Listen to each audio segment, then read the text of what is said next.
All right, this is something I want to do for quite some time because I've seen it around a lot. I've been tagged in posts about it, and I've been asked questions about it, and I've went through it.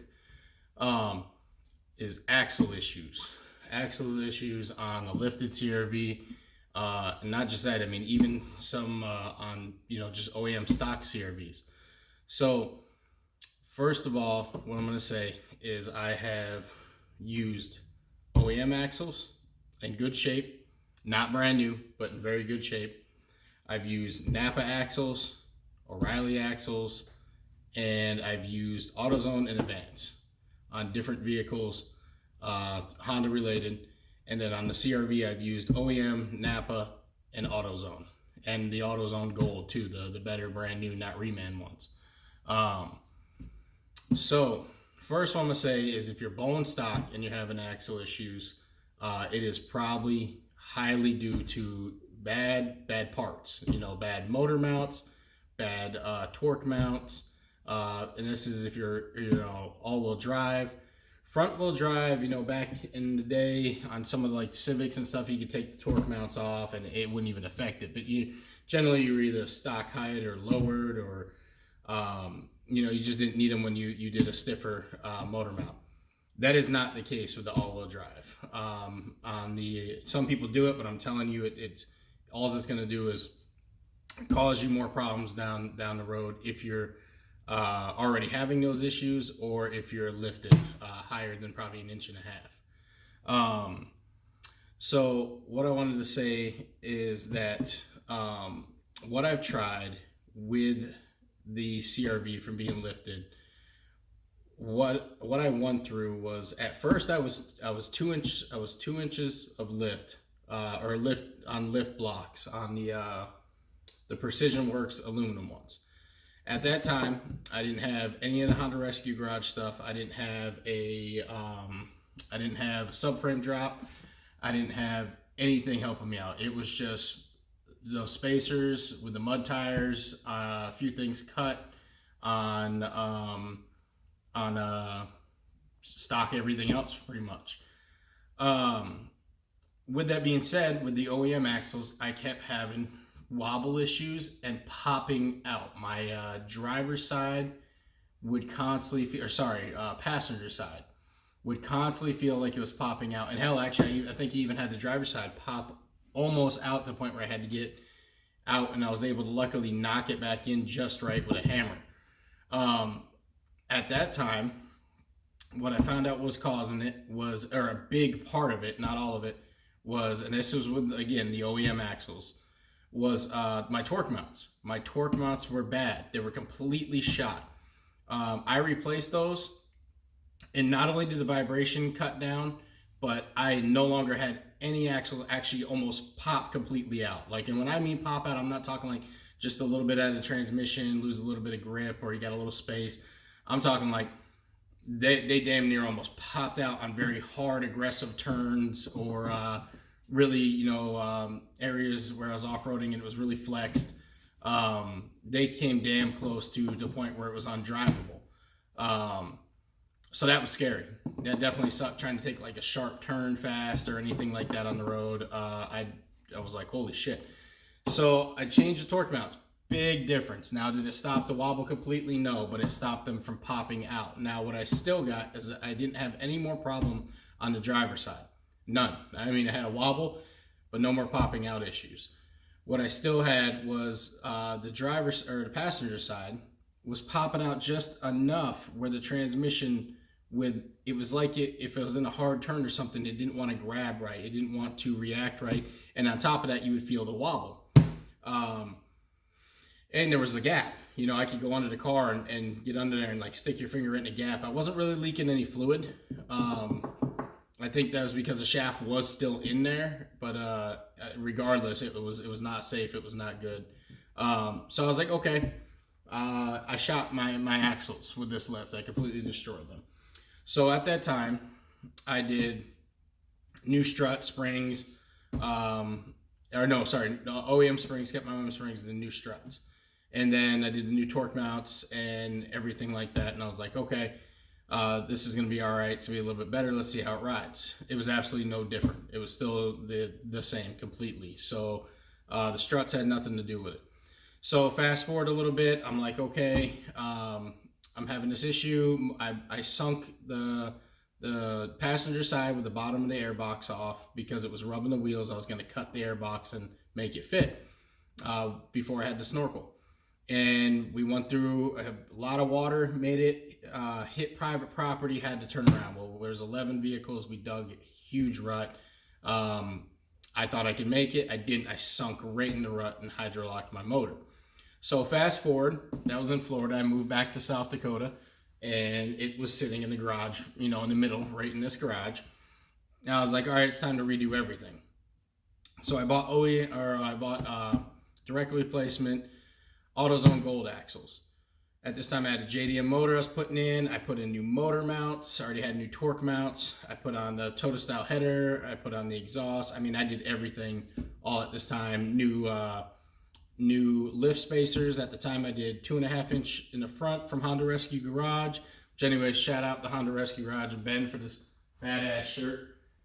Hopefully, we're gonna get one made with my CRV on it. I just got to do an action shot. That's gonna be fun. But I just got to be able to get time to get out and do something. But anyway, so yeah, fast forward to that. Taking everything apart, putting everything new. So I get the Duralast Gold axles. I get everything back together. And I put, at this time, I should say, I put in the 1-inch subframe drop. And I had the 2.5 inch spacers on the front, 3 inch in the rear. And I had the stock OEM struts with 180,000 miles on them. Or sorry, springs with 180 on them. And then I had DNA struts, sport struts. Which, since I'm talking about those, I'll go on that really quick. They were great struts. They're shorter. You had to compress the spring more on them, and they were great for $100. But they were not great for off-road application. I will say the CRV handled better on the highway. It got up and it felt firmer when you take off. It handled better in the corners. It was nice. I like the sports struts, but for the off-road application, when you went off-road, it was like breaking your teeth. I mean, you could feel every little bump. It was very uncomfortable. It was very unstable on the off-road part. Any trails, anything, dirt roads were just highly uncomfortable.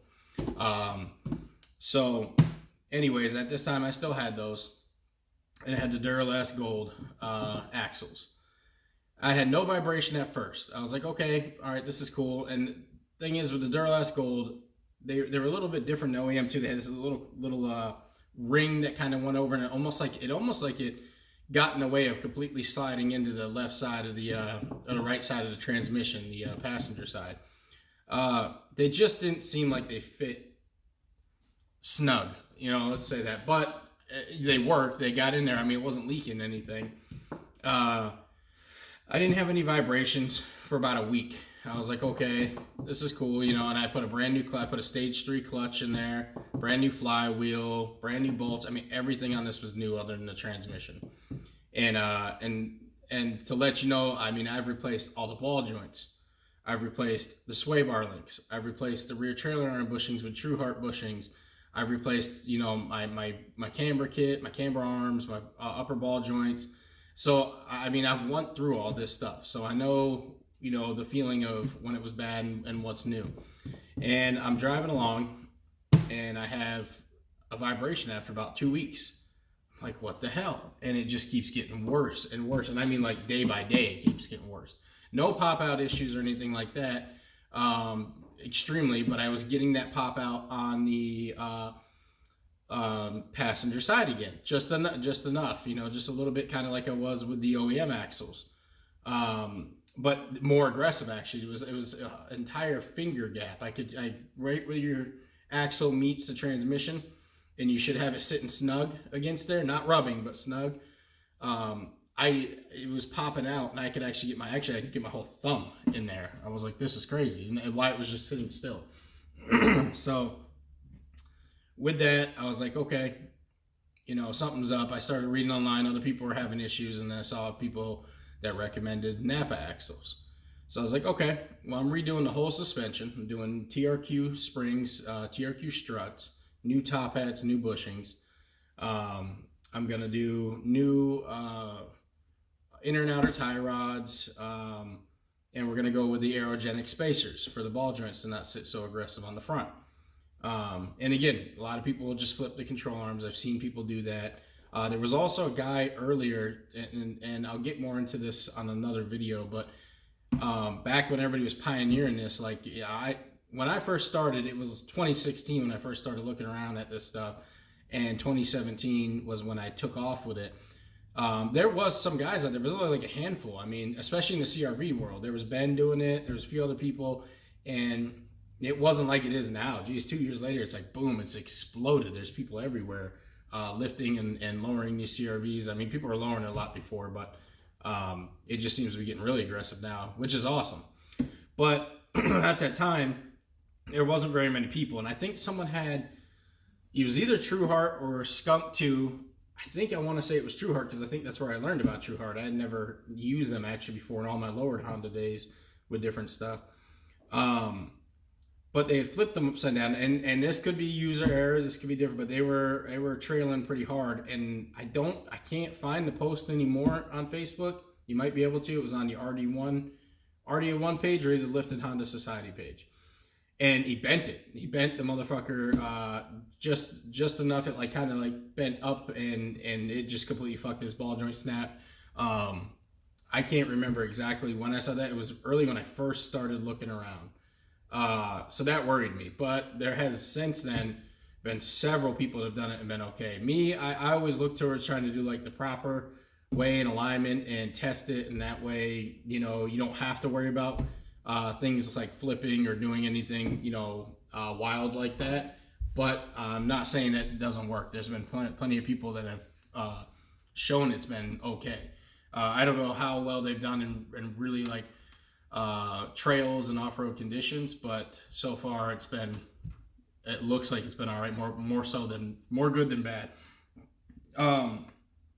But anyways, going back to reading about the axles, people were like, all right, the Napa axles seem to be really good. Everybody's like, hey, Napa axles no wobble, Napa axles fit better, Napa axles are just built better. And I'm like, all right, cool. Napa's more expensive, but I'll go and check it out. And they were like, I think it was like $30-$40 difference per axle. And I bought them, and I was like, all right, we're going to do this. I returned. They allowed me at AutoZone because I told them the history and the story. And this is after, too. Sorry, I forgot to say I swapped out the axles twice. So I actually did the lifetime warranty and swapped them out twice. And this was both on mine and my wife's. So my wife's was only lifted with the Old Man Emu springs, which I believe is just 1.5 inches in the front, 2 inches in the rear. And we even had the axle issues. And so I went and told them all that and returned them. I actually put Napa axles in both my CRVs. So I had them way beefier, didn't have that stupid ring, fit so snug and fit really good. I mean, you can tell, you hold them up, it's just like, I don't know, man. It's like a pen versus Thor's hammer. The difference between the weight and the feel and how they're built. They're definitely worth the money. I put them in, and I think you could check my post on Instagram. You can see the pictures too. But I put them in, and I want to say it's either been 2 or 3 months. I've been driving around on them. And I will say at first I had absolutely no wobble, nothing. It was great. No popping out, not even in the most aggressive turn. Nothing. But now I am getting a little bit of wobble, but nowhere near what I was getting before with the other axles, not even with the OEM axles. I'm getting it's a slight wobble in first and second, and it is annoying, but guys, I don't know what there is to do about this. I'm hoping Ben finds some way to completely get rid of it, because I will say, with being a 5-speed on mine, if I want to pop out and get out in traffic or get up and go and move, it definitely sucks to feel that wobble in first. It really does when you're getting on it. Second is annoying too. But I will say, hands down, as of right now, Napa axles are the way to go. Or OEM, but honestly, I want to say And this is coming. My OEM had 180,000 miles on it, but they were in great looking, great shape. But as far as what I've tried so far, the Napa axles are the way to go. And that being said, too, I've tried the AutoZone axles and O'Reilly's and Advance on other cars. My 90EF chassis, Civic, my SI, my AG. I know I'm using all the Japanese chassis codes here, and I know they're different in America, but just generalizing them that way because everybody recognizes that. Hell, my Preludes, numerous cars I've used them on, and in the long run, hell, I even sold and parted out my Civic because I thought I had a slightly bent frame because I kept having axle issues and axle wobbles even after brand new aftermarket motor mounts, OEM. I tried all kinds of shit. I was like, this frame has got to be bent a little bit. It's got to be pushed back or something. And now being more educated, I look back and I'm like, that wasn't the frame, that was those shitty axles. And I kept switching them out instead of trying different brands and or back to OEM. So yeah, as far as axles go, there is no definitive fix for it right now. Ben is looking into it with Honda Rescue Garage, whether he does find something, or Aerogenics or somebody else like it. I really hope somebody finds out what it is, because I have all brand new parts in mine and I still get the wobble a little bit, and it's just annoying. And then another thing to say too is you may get a more aggressive wobble or even barely any wobble. I've said this time and time, I've worked on so many different Hondas, and it is weird. And you could talk with Ben with Honda Rescue Garage and a few other guys on the forums and Instagram, and it is crazy. None of these CRVs are exactly alike. There's just little differences, especially in the suspension. And it is weird. It's really, really weird. It's very different. I don't know how to explain it, but like on the 3 I've just recently had in the past year, I've had 4 of them, but the 3 I had in the past year I did a lot of work on. And the left side is extremely difficult on mine compared to my wife's or my old green one. And then my wife's is a little bit more difficult on the right side, and its left side was a little bit more difficult than the green one that I had, the 98. So it's just weird, man. And the 98, the rear end just was, I don't know. I don't know if it's from wear and tear over the years and what, but this one, I'm the second owner. I bought it from an older gentleman that had it, and it was in amazing shape. It was all OEM. I mean, there was a few things wrong with it, but I don't know. So basically, sorry to make this video so long, kind of go off into it. I'll do some other videos of some other stuff, but basically your axle issues are going to come down to what I was saying. Those Napa axles are probably going to be your best go-to as of right now. So, all right, guys, if you have any questions about it, or if I missed anything, because I know I rambled on, let me know in the comments. Please like, share, put it on the page, hit up Instagram, put it on the RD1 page, Lifted Honda Society. Anything you can do to help, and anything I can do to help, let me know. If I'm wrong somewhere, you see something I'm wrong about, I'm not the kind of person to be all butthurt about it. I'd rather have a discussion and be like, hey, what do you know? So, but yeah, hit me up and let me know if you have any questions.